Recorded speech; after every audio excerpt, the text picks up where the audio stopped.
앞으로 캐나다 전상환 집사님, 제주도 우정분 집사님 오늘도 추수감사절 잘 드려서 복된 주일 되기를 주의 이름으로 소원합니다. 미국의 건국의 초기에 위대한 치료다였던 벤자민 프랑클린이 감사절에 대한 이야기, 출발에 대한 이야기를 이렇게 기록해 놓고 있었습니다. 메이플라워를 타고 신앙의 자유를 찾아 대서강을 건너온 영국의 천교인들은 뉴 잉글랜드주에 정착하게 되었습니다. 그들은 거기에 정착하기까지 추위와 질병과 인디안의 기습으로 말미암아 절반 이상이 생명을 잃었습니다. 그런데 그들은 굴하지 않고서 밭을 갈아서 농작물을 심었습니다. 감자, 호박, 옥수수, 소박한 농사를 지은 것이죠. 근데 그해 가을에 수확물을 놓고서 겨울을 맞이하게 됐습니다. 그들이 맞이하는 겨울은 몹시 두렵고 힘들기에 그들은 소작물을 놓고도 농작물을 놓고도 마음이 그리 편치 않았습니다. 그저 한 사람이 이런 제안을 합니다. 우리 일주일 동안 금식 기도를 합시다. 그 제안을 받아들여서 전 동무들이 다 금식 기도를 시작합니다. 한 주간 금식 기도가 끝났습니다. 그럼에도 불구하고 마음이 시원치 않고 여전히 불안합니다. 그러자 또 다른 사람이 제안합니다. 우리 한 주간만 금식 기도를 더 합시다. 그러자 키가 아주 작은 조그마한 농부가 자리에서 일어나서 침착하게 이런 말을 합니다. 우리는 대생을 건너오면서 절반 이상의 친구를 잃었습니다. 그러나 하나님께서는 우리가 생각한 것보다 훨씬 더 큰 은혜를 베풀어 주셔서 농작물을 심게 하고 수확을 거두게 하셨습니다. 우리는 이제 금식 기도에는 그만하고 기부를 받고 참여하고 감사하는 예배를 드리는 것이 어떻겠습니까?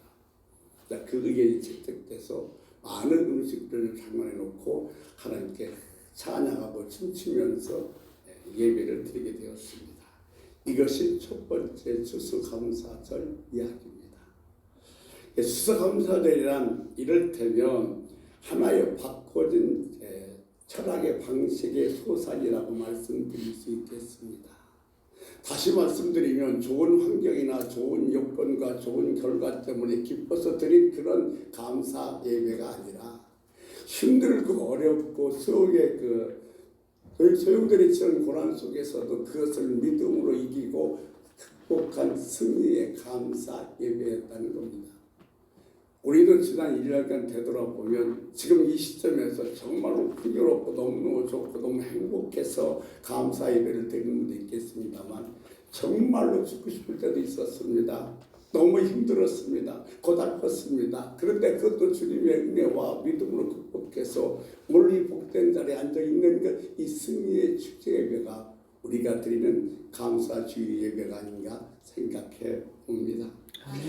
죄로 캐고르는 그리스도께서는 물로 포도주를 만들었지만 오늘날 교회는 포도주를 물로 만들었다고 교회를 평가절하했습니다. 그 이유는 놀라운 구원의 은총을 받고 있음에도 불구하고 교회가 주님의 그 감사함과 본질을 잃어버리기 때문에 그렇다는 겁니다. 여러분, 감사하는 마음은 신앙의 최초의 표현이요, 감사하는 생각은 성결의 실천이요, 감사의 행동은 성령의 움직임입니다. 우리 항상 감사하면서 사는 여러분 되시길 주의 이름으로 소원합니다. 아멘. 제가 언젠가도 말씀드렸습니다만 은혜를 받으면 두 가지 증상이 나타납니다. 하나는 나도 모르게 말이 바뀌었습니다. 정말 짜증내고 원망하고 불평했던 말이 어느 순간부터인가 감사로 바뀌어지기 시작하는 겁니다. 또 하나는 내가 은혜를 받으면 내가 은혜를 받았다고 나만 좋아서 금방 뛰는 것이 아니라 나 때문에 기뻐하는 사람이 생긴다는 겁니다. 내가 은혜를 받으면 나로 말미암아 행복해지는 사람이 생기는 것이 은혜 받은 사람의 특징입니다. 지금 지하에 커피숍이 들어와 있습니다만 아시는 분은 잘 알고 계십니다만 그 지하에서 김창하 집사가 인터넷 사업을 했었습니다. 다른 곳에 있다가 그곳에 옮겼을 때 정말로 초라하고 적었지만 점점 가면서 장사가 잘 돼서 창구가 쌓을 것이 없을 정도로 번창했습니다. 근데 그곳에 딸이 둘이 있는데 큰 딸은 울산에서 시집 갔고 작은 딸은 자기 아버지 일을 도왔습니다. 부부가 교회 나오는데 그 딸은 교회를 나오지 않게 제가 그 사업체에 가서 기도도 해주며 담소도 나누면서 그 작은 딸을 전도하기 위해서 자주 내려갔습니다. 복음을 전하면서 여러 가지 얘기를 하는 도중에 제가 얼마나 충격적인 얘기를 들었습니다. 목사님, 예, 그랬더니 교회를 갔다 오면 왜 그렇게 인상을 쓰고 불평 불만을 하는지 알 수가 없겠습니다. 차라리 그럴 바에는 안 가는 게 낫지. 교회 갔다 오면서 왜 그렇게 우리 아버지 입이 앞으로 대판 나오고 큰 불평 원망한지 알 수가 없습니다는 겁니다. 상당히 저한테 충격이었습니다. 그렇지만 그런 걸 이제 감수하면서 계속해서 복음을 전하다가 장사가 너무 잘 됐고 또 큰 딸이 있는 울산으로 이사를 가게 되었습니다. 그렇게 며칠 전에 그 둘째 딸이 저한테 이런 얘기를 합니다. 목사님, 예, 그랬더니 참 목사님께 고마운 게 있습니다. 뭐가 그랬더니 우리 아버지가 이 교회 등록하고 와서부터는 교회 다녀와서 그렇게 원망과 짜증과 그렇게 되지 않고서 늘 기뻐하며 저한테도 수고한다는 말도 해주고 고맙다는 말도 해줘서 얼마나 좋았는지 모릅니다 라고 대답하는 겁니다. 이게 은혜 받은 사람의 표시입니다. 내가 은혜 받았다고 떠드는 것이 아니라 내가 은혜를 받으면 내 말이 불평과 원망에서 감사를 보내고 은혜를 받으면 나 때문에 행복하고 바뀌어지는 사람이 있어지게 된다는 겁니다. 여러분, 우리 인간은 반응의 존재입니다. 누가 나한테 화를 내면 화로 반응하고 누가 나에게 미워하면 나는 미움으로 반응하지만 너희는 항상 기뻐하라 이 말씀은 어떤 반응을 보이더라도 너희는 뭐요? 기쁨으로 반응을 보이라는 말씀인 것입니다. 오늘 사도 바울은 데살로니가 교회에게 기뻐하라고 얘기하고 있습니다. 그런데 항상 기뻐하래요. 사실 여러분 이 말씀이 여러분 마음에 와 닿습니까? 인간이 어떻게 하루 종일 1년 365일 기뻐할 수 있어요? 그런데 성경은 항상 기뻐하라고 얘기하고 있습니다. 우리가 항상 기뻐할 수 없는데 성경은 항상 기뻐하라고 얘기한다면 성경은 할 수 없는 것을 우리들에게 하라고 얘기하는 것일까? 결코 그렇지는 않다는 겁니다. 그러면 우리가 어떻게 해야만 항상 기뻐할 수 있는가? 우리는 이 기쁨이라는 것을 다른 모조품의 가짜에 속고 있기 때문에 진짜 기뻐할 수 없다는 겁니다. 행복이라는 모조품 때문에 진정한 기쁨의 느낌을, 기쁨의 그 의미를 잃어버리고 산다는 겁니다. 기쁨이란 인간의 원초적인 상태를 말하고 있는 것입니다. 갓난아이가 엄마 품에 앉아 있으면 아무 일도 하지 않아도 아무것도 없어도 그 아이는 그렇게 행복하고 기뻐할 수밖에 없는 겁니다. 그런 원초적인 기쁨입니다. 내가 항상 기뻐하기 위해서는 나의 연약함을 깨닫고 예수 그리스도의 품 안에 있을 때 우리는 항상 기뻐할 수가 있는 것입니다. 예수 그리스도 안에 있으면 기쁨을 맛볼 수 있다는 명령이고 원칙이기도 합니다. 우리는 구원을 받고 있지만 정말 놀라운 구원을 받았지만 그 구원에 대한 기쁨을 잊어버리고 살고 내가 기뻐할 수 없다 그런다면 참 안타까운 것이 하나 있습니다. 그것이 뭐냐면 마귀는 전능자가 아닙니다. 그래서 우리의 속을 모릅니다. 그러나 마귀가 우리의 무엇을 보고 공격하느냐면 우리의 언어와 우리의 표정을 보고 공격합니다. 내 말에서 불평과 원망이 나오면 마귀는 내 밥이 왔구나 하고도 공격하기 시작하고 내 얼굴 표정에 정말 불평, 원망, 싫은 표정이 나타나기 시작하면 마귀는 그 표정을 보고 나를 공격하게 되어 있습니다. 그러니까 내가 주 안에서 연약함을 깨닫고 주의 품에서 항상 기뻐할 때 마귀는 절대로 나를 공격할 수 없다는 사실인 것입니다. 여러분, 나는 정말 매일매일 기쁘게 지내고 있는가? 나는 매일매일 기쁨의 삶을 살고 있는가? 어떻게 알 수 있냐면 나는 매일 대하는 사람을 어떻게 대하고 있는가를 보면 알 수 있습니다. 내가 매일 대하는 사람들에게 어떤 태도로 대하고 있는가? 그것을 보면 나는 항상 기뻐하며 살고 있는지 아니면 원망과 불평하며 살고 있는지를 알 수 있게 되어진다는 겁니다. 여러분, 그리스도 안에서 나는 연약합니다. 그래서 예수 안에 있을 때 우리는 원초적인 기쁨으로 항상 기뻐할 수 있게 됐음을 믿습니다. 아멘. 두 번째는 쉬지 말고 기도하라는 겁니다. 이것이 하나님의 뜻입니다. 사실 오늘 이 찬양 부르면서 우리 김정희 집사님 찬양과 전인자 대변인의 찬양으로 오늘 설교는 끝났어요. 아멘. 두 번 찬양으로 얼마나 우리 성도들이 우는지 제가요 오늘 참 흐뭇한 모습만 봤는데 지금까지는 그런 모습을 볼 수가 없었어요.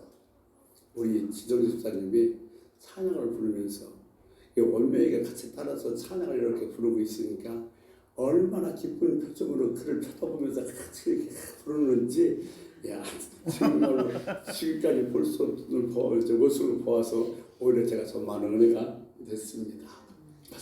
여러분, 쉬지 말고 기도하라. 이것은 단순히 쉬지 말고 이 24시간 다 기도하라는 이야기는 아닙니다. 여러분, 기도는 영적인 호흡입니다. 호흡하지 못하면 죽습니다. 우리가 기도가 끝나면 영적으로 죽습니다. 그러니까 항상 기도하면 말미암아 우리가 영적으로 살아있으라는 말씀이 그렇습니다. 네, 전능자는 다 알고 계세요. 우리가 지금 얼마나 힘든지, 얼마나 어려운지, 얼마나 고통스러운지 하나님은 다 알고 계십니다. 아멘. 그럼에도 불구하고 성경은 뭐라고 이야기하고 있냐면 그러할지라도 내게 구하여야 될지니라. 다 알고 계셔도, 다 준비해놓고 계셔도 내가 구하지 않으면 하나님께서 주시질 않는다는 겁니다. 그래서 우리는 쉬지 말고 주님 앞에 기도해야 되는 것입니다. 근데 기도에서 가장 중요한 것이 있습니다. 여러분, 기도는 믿음으로 구하고 조금 더 의심치 말아야 됩니다. 기도는 어떤 가능성이나 상황이나 어떤 형편에 따라서 하는 것이 아니라 전혀 불가능한 것 같지만 믿음으로 간구하면 하나님이 주신다는 이런 믿음으로 구하는 것이 기도인 줄 믿습니다. 근데 기도하면서 우리가 주님께서 즉각 주신다는 대답은 없습니다. 기도하시면 즉각 주시기도 합니다. 좀 기다려라, 나중에 주시기도 합니다. 또는 그건 아니다 하고 바꿔주시기도 합니다. 그러나 우리는 주님께서 주신다는 확실한 믿음을 가지고 주 앞에 구해야 될 줄로 믿습니다. 오늘은 감사주일입니다. 그러나 우리 한편 이렇게 생각해 보면 내 주변에 정말로 세상을 살아가면서 감사하며 행복한 사람이다. 나 자신도 내 삶으로 되돌아보면 신나고 감사한 것보다도 침울하고 어두운 면이 많았던 것도 사실입니다. 그렇기 때문에 범사에 감사하기 위해서는 우리 생활에서 정말로 감사거리를 찾아내는 아주 작은 것도 이것이 큰 감사라고 찾아낼 수 있는 혈기가 필요하고 감춰져 있는 감사를 찾기 위해서 불잡기가 있어야 하는 것입니다. 우리가 뜻대로 이루어지지 않는 것에 대해서도 감사해야 합니다. 그래서 성경은 우리에게 뭐라고 얘기하고 있냐면 범사에 감사하라고 말하고 있는 것입니다. 여러분, 우리 뜻대로 이루어지지 않는 것에 대해서 감사하는 것, 이것이 범사에 감사하는 것이고, 모든 범사에 감사하라는 것은 모든 일에 감사하는 것입니다. 일반적으로 많은 사람들은 잘 될 때, 그대로 이루어졌을 때, 좋아졌을 때 감사합니다만, 우리 예수 믿는 사람은 그렇게 되지 않았어도 내 생각대로, 내 계획대로, 내가 원하는 대로 되지 않았다 할지라도 감사해야 한다는 겁니다. 그 이유는 하나님은 선한 목자시라는 아주 절대적인 신앙 때문에 그렇습니다. 여러분도 잘 아시겠습니다만 시편 23편 1절 말씀에 보면 여호와는 나의 목자시니 내게 부족함이 없으리로다. 성경에 기가 막힌 말씀이 있지만 저는 이 말씀 하나만 붙잡고 있다면 언제 어디서든지 얼마든지 감사하며 살 수 있다고 생각합니다. 여호와는 나의 목자다. 그러면 나는 여호와의 양입니다. 전능하신 하나님께서 나의 목자신데 내가 무슨 원망과 무슨 불평과 무슨 부족함이 있겠습니까? 아멘. 이 신앙 안에만 굳게 서 있다면 어떤 형편에서도 전능자인 하나님이 나의 목자이시니까 감사하며 기뻐할 수가 있게 되어지는 겁니다. 네. 우리들이 감사하는 어떤 조건이나 아니면 외부에서 들어오는 물질 때문에 감사하는 것이 아니라 하나님 그 자신에게 감사하는 것입니다. 여러분, 그러니까 우리들이 이 그 감사는 무엇이 잘 되고 좋아지고 막 형편이 나아져서 하는 것이 아니라 우리 그리스도인의 생활 방식이 감사하는 생활이어야 된다는 겁니다. 저는 늘 이런 말씀 자주 드렸습니다. 이래도 감사, 저래도 감사, 고래도 감사, 그래도 감사. 김치떡 감사. 아직 김치 국물 감사. 아직 되지 않았지만 떡은 아직 크리스마스 때에 보통 떡을 하는데 떡이 아직 도착하지 않았습니다.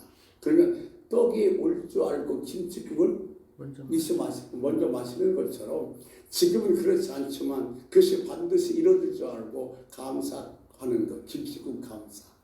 우리 신앙에서 우리 예수 믿는 사람들의 생활 방식은 감사 생활 방식이 되어야 할 것입니다.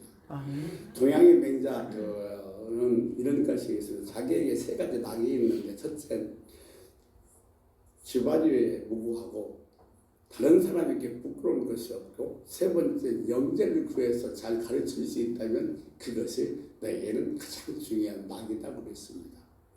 그에게는 감사할 뚜렷한 그 당시라는 대상이 없었기 때문에 그것이 낙이 감사가 될 수가 없었던 것입니다. 우리의 감사의 대상은 인격적인 분이신 여호와 우리 하나님이십니다. 우리는 여호와를 찬양하고 그분에게 감사해야 합니다.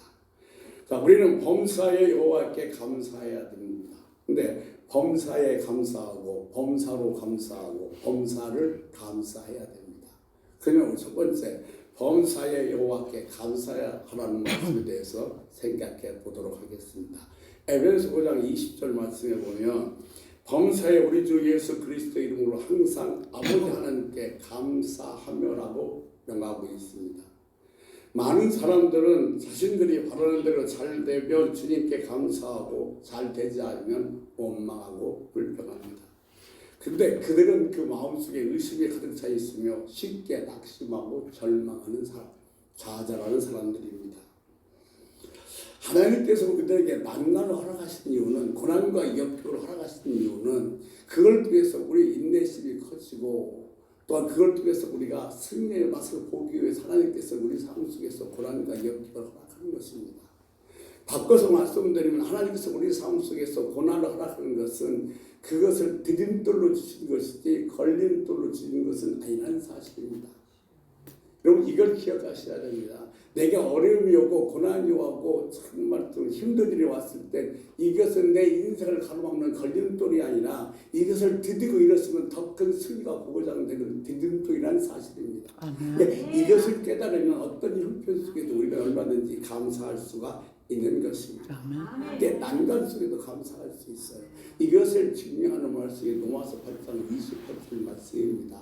여러분 잘 아시겠습니다만, 그래서 우리가 알거니와 하나님을 사랑하는 자, 그 뜻대로 부르심을 입은 자에게는 모든 것이 협력하여 선을 이루느니라. 아멘. 그러니까 내게 일어난 모든 일은 좋은 일이든 나쁜 일이든 싫은 일이든 괴로운 일이든 하나님께서 다 합하여 뭐요? 선을 이루게 만들어줄 줄로 믿습니다. 그러니까 우리 인생 살아가면서 고난과 역경과 환경과 불안이 나를 엄습할 때가 상당히 많이 있습니다. 그러나 그럴 때는 그 어려움 때문에 좌절해서 넘어지지 말고, 야, 하나님이 디디고 일었으면 더 큰 걸 주시겠다는 사인인 줄 알고 그 고난과 역경을 디딤돌로 삼으시기를 주의 이름으로 소원합니다. 근데 한편 감사의 방법은 예수 그리스도 이름으로 해야 됩니다. 왜냐하면 예수 그리스도의 보혈로 말미암아 저희들의 엄청난 죄를 용서받고 구원받았기에 우리도 감사할 때는 우리의 이름으로 하는 것이 아니라 예수 그리스도 이름으로 감사해야 할 것입니다. 두 번째, 우리는 범사로 여호와께 감사해야 됩니다. 범사로 여호와께 감사하라는 말은 시편 150편에 보면 이런 얘기를 기록해 놓고 있습니다. 우리가 찬양하는데 그냥 또 입술로만 찬양하는 것이 아니라 나팔로 수금으로 비파로 찬양하는 겁니다. 마찬가지 우리가 감사하는데 입으로만 감사하는 것이 아니라 범사로 감사해야 된다는 겁니다. 그 중에서 대표적인 것 딱 세 가지만 제가 거저 생각해 보자면 첫째 재능입니다. 그리스도인들은 하나님께 주신 재능은 절대로 자기 자신만을 위해서 사용해서는 아니 됩니다.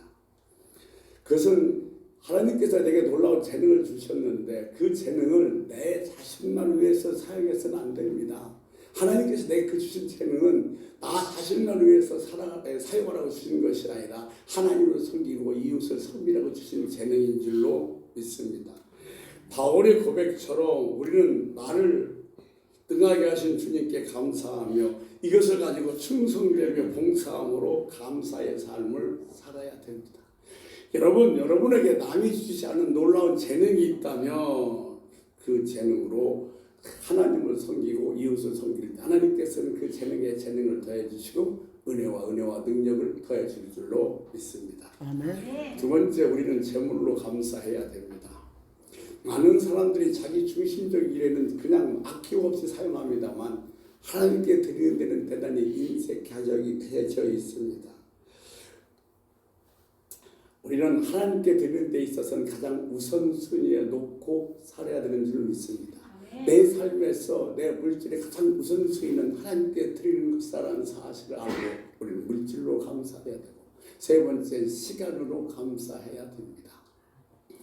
많은 사람들이 세속적인 일에는 나의 쾌락을 즐기는 시간을 많이 사용하지만 하나님 앞에서의 시간은 많이 사용하지를 못하고 있다는 사실인 것입니다. 여러분, 하나님 앞에 예배드리는 이 시간은 다른 일로 인하여 절대로 빼앗기지 마시기를 주의 이름으로 부탁을 드립니다. 여러분, 예배 시간을 종기 여기지 않는 사람은 삶의 질서가 절대로 바르게 잡힐 수 없다는 사실을 명심해야 합니다. 세 번째, 우리는 범사를 여호와께 감사해야 됩니다. 범사에 감사하라. 이는 그리스도 예수 안에서 너희를 향한 하나님의 뜻이라고 했습니다. 우리는 하나님 뜻이 무엇인가를 깨달아 그 뜻에 맞는 생활을 할 때에 하나님께서 기뻐하십니다. 항상 기뻐하라. 성령이 주시는 기쁨입니다. 쉬지 말고 기도하라. 내 영혼이 살아있다는 증거입니다. 그리고 범사에 감사라. 이것은 환난과 역경 속에서도 감사를 잊지 말라는 것입니다. 여러분, 실패했을 때도, 병이 들었을 때도, 피해를 입었을 때에도 감사할 수 있어야 됩니다. 감사는 모든 마음에서 나온 것이며 이것은 언제나 아름다운 마음 밭에서 솟아나는 것입니다. 감사하는 마음을 가진 사람은 늘 긍정적인 사람이며 기쁨에 차 있는 사람입니다.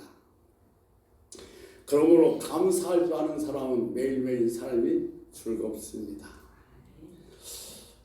사람다운 사람이라면 늘 고마움을 느끼는 열린 마음을 가지고 살아야 합니다.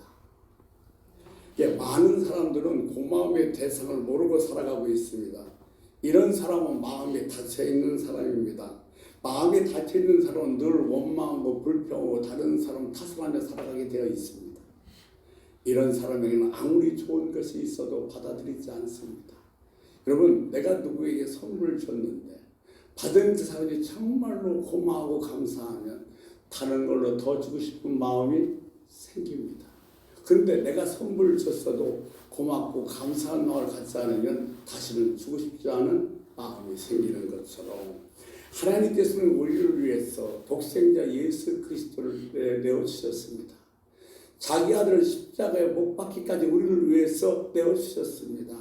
그러니까 우리는 주님을 바라볼 때마다 범사를 감사해야만 하는 것입니다.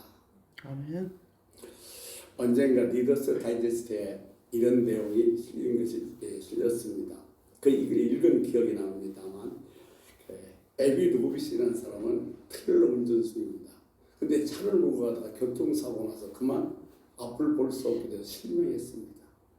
병원에서 퇴원해서 그는 자기 집에 돌아와서 매일 오후에 같은 시간에 벤치에 나와서 하나님께 기도를 합니다. 근데 어떤 기도를 하냐면 감사 기도를 합니다. 하나님, 그 사고에도 불구하고 나는 목숨을 잃지 않은 게 감사합니다. 내가 지금 내 눈을 볼 수 없지만 아름다운 새소리를 들을 수 있고 사랑하는 사람들의 말소리를 들을 수 있고 내가 원하는 것을 갈 수 있는 것 그거 너무너무 감사합니다. 매일 그 시간에 나와서 감사 기도를 드렸습니다. 그런데 3개월이 지난 쯤에서 기가 막힌 일이 발생했습니다.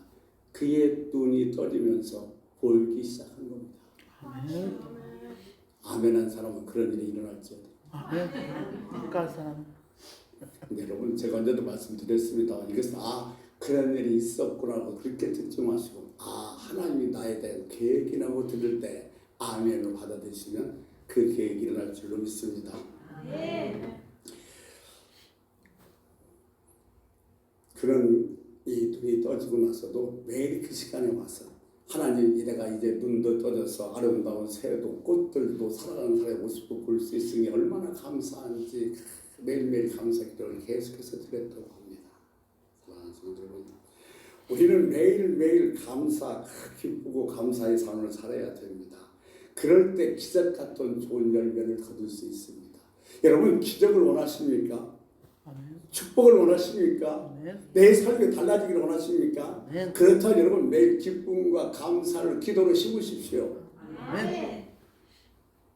그는 하나님의 기적에 감사합니다 하면서 스티커를 만들어서 자기 차에다 붙여놓고 다녔다고 합니다. 사랑하는 성도 여러분, 환경이 어렵다고 힘들다고 좌절하는 것이 아니라 그래서 그 낙심 속에 머무는 것이 아니라 그 속에서도 기뻐하는 것이 그리스도인의 덕이요 그 속에서도 감사하는 것이 성도의 위대한 삶입니다. 여러분 세상 사람보다 더 우리가 위대하고 더 큰 복을 받을 수 있는 이유는 뭐냐면 힘들고 어렵고 고난 속에도 감사할 수 있기 때문에 그렇습니다. 여러분 기쁨과 감사를 기도로 심으셔서 놀라운 기적을 창조하는 복된 여러분 되시기를 주의 이름으로 축원합니다. 아멘. 어느 부부가 저한테 이렇게 상담해 왔습니다. 예수를 믿습니다. 그런데 성격이 부부가 원체 달라요. 요즘에 MITI인가 뭐라고 하죠. 남자는 M이고 여자는 못인데 그러니까 사랑을 하는데 성격이 원체 안 맞으니까 싸움을 너무 자주 하는 거예요. 근데 이 부부 싸움을 한번 하면 그냥 바로 화해가는 것이 아니라 성경에서는 하루를 넘기지 말라고 그랬는데 이러면 어떻게 되는 남편이 한 번 싸우면 3일이고 5일이고 얘기를 안 해요. 도대체 이걸 어떻게 해결했으면 좋겠습니까? 라고 저한테 물어볼래. 저라고도 무슨 뾰족한 대답이 있겠습니까? 그런데 그때 주님께서 제게 주시는 생각 이런 생각을 주시더라고요. 우리 그 집사님은 화해하기 원하는데 남편이 화해를 안 한다면 다른 방법 없습니다. 다 화해하고 싶은 가서 남편에게 이렇게 말씀하십시오. 아이고 여보 오늘도 부부싸움에서 너무너무 감사하네. 부부싸움인데 뭐가 감사해? 아니 당신이 없으면 내가 어떻게 부부싸움해? 당신이 내 곁에 있은 게 부부싸움이 더지. 그래서 오늘도 부부싸움을 감사합시다. 그랬더니 남편이 껄껄껄 웃고 맞더래요. 감사는 축복의 재료입니다. 감사는 기적의 재료입니다. 감사는 능력의 재료입니다. 여러분의 삶을 변화시키기를 원한다면 내 삶이 진정 바꿔지기를 원한다면 여러분의 입에서는 감사가 늘 나오기를 주의 이름으로 축원합니다. 아멘. 우리 주의 한번 부르고 하나님 감사로 내 인생을 바꾸겠습니다. 나는 감사로 기적을 체험하겠습니다. 이렇게 동서난 30초 기도하다가 자연스럽게 마무리하겠습니다. 주의 한번 부르면서 나는 감사한 삶을 살겠다고 우리 같이 기도하겠습니다. 주의 아버지 하나님 고맙고 감사합니다. 날마다 힘들고 어려운 가운데도